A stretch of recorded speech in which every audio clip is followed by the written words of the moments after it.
আমল ছাড়া গতি আছে? টাকা নাই, শহরে দাম নাই।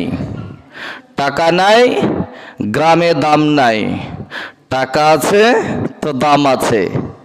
মামু আছে তো আপনি আমেরিকায় আপনার দাম আছে।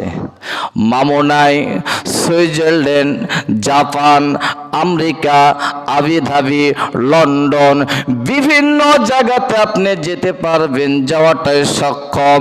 বাবাজি, আমার ভাইয়ের, আমার বন্ধুরা, তাহলে প্রমাণ হয়ে গেল আমল ছাড়া কোনো একটা মানুষ জান্নাতে যেতে পারবে না। কি বলেন? এখন মুসলমান ভাইয়েরা আর একটু সহজ করে দেই, আর একটু ক্লিয়ার করে দেই। অঙ্ক করতে করতে কোনো ছাত্র, কোনো স্টুডেন্ট যদি না বুঝতে পারে, ভাই গো, ওই ছাত্রটাকে যদি একটা উদাহরণ দিয়ে বোঝানো যায়, তাহলে সহজে স্টুডেন্টটা বুঝতে সক্ষম হয়।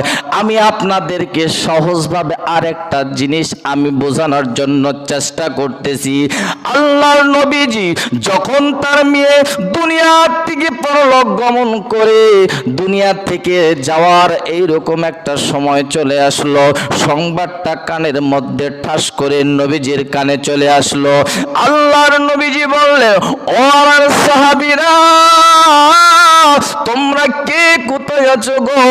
তোমরা চলে আসো, আমার মেয়ে ফাতেমা দুনিয়া থেকে বিদায় হয়ে গেছে। এই মুহূর্তে আমি কারে বলি? কোন ব্যক্তিটারে বলি? কোন সাহাবীরে বলি? আল্লাহর নবীজি একটাকে পছন্দ করলেন, আল্লাহর নবীজি একজনকে আদেশ করলেন। সেই সাহাবীর নাম আবু যর গফারি রাদিয়াল্লাহু তাআলা আনহু। বলেন সুবহানাল্লাহ।